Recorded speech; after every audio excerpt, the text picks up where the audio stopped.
Hey, today I'd like to talk about ways scientists identify minerals. And I have a little PowerPoint that goes with this that maybe can help you out a little bit.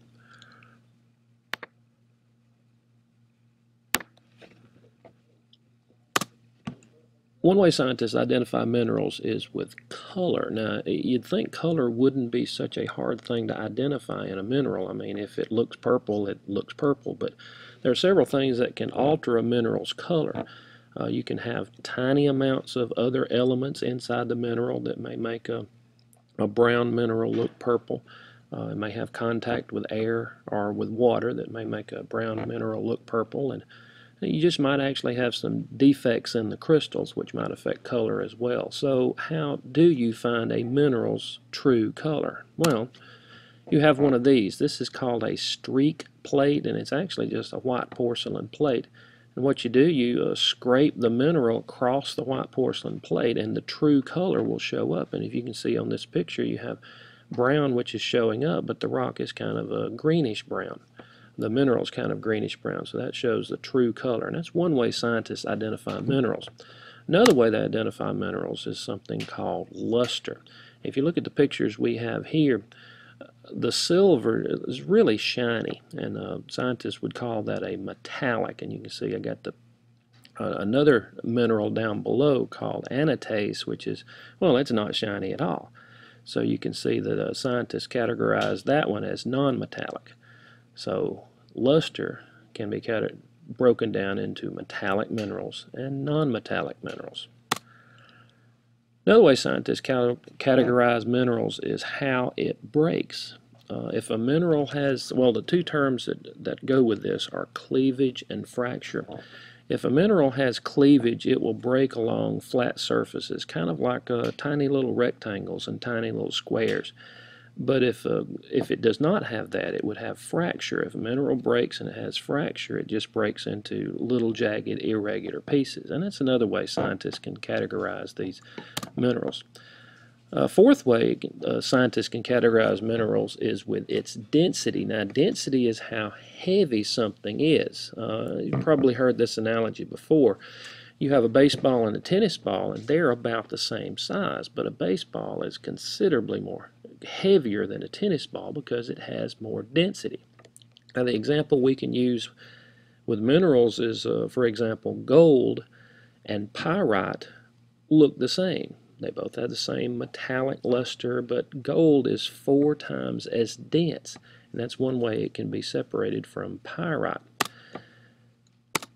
A fifth way scientists can identify minerals is with their hardness, and scientists have developed a scale called Mohs scale, M-O-H' scale, that's used to describe the mineral's hardness. And you can see on the screen it says from 1 to 10. 1 would be talc, 10 would be diamond. Diamond is the hardest mineral that we know of, and talc is incredibly soft. Now, if you take for example, a mineral that is a 7 and scrape it against a mineral that is a 6. Quartz is a 7 and feldspar is a 6. If you scrape quartz and feldspar together, which one would have the scrape on it? It'd be the one that's the smaller number. The feldspar would have the scrape on it. Quartz would scrape feldspar. It's one way you can take two minerals that are next to each other and find out which is the hardest, the one that would make the scrape on the other one. Now, fortunately, we figured out that a fingernail is about a 2.5 on Mohs scale. So if you scrape a mineral with your fingernail, it's 2.5 or less if it leaves a scratch. Copper penny is 3 to 3.5, and a knife blade would be 5.5. So all those that are higher than 5.5 on Mohs scale could not be cut by a knife. You know, there are some other things that can identify minerals as well. We've mentioned 5 of them, but there are 3 others that the book are going to make casual reference to. And that's fluorescence, magnetization, and radioactivity, but we're not going to touch on that. Just know that there are other ways than this. Okay, time for the quiz. Number 1, name 3 things that can alter a mineral's color. And I'll pause. The answer is tiny amounts of other elements, contact with air or water, or defects in the crystals. Number 2, how do you determine a mineral's true color? Pause. My answer is by scraping it on a porcelain plate. It would show its streak. Number 3, what are 2 categories of luster? The answer is metallic and non-metallic. Metallic, of course, is going to be shiny. Number 4, what is the difference between cleavage and fracture? Mineral with cleavage would break along flat surfaces, break into little rectangles and squares, whereas a fracture would not. It would be like irregular pieces. Number 5, what scale describes minerals' hardness? That'd be Mohs scale, of course. Mohs is a scale that's 1 to 10. Number 6, what does a fingernail, penny, and knife register on this scale? Fingernail 2.5, penny 3 to 3.5, and knife 5.5.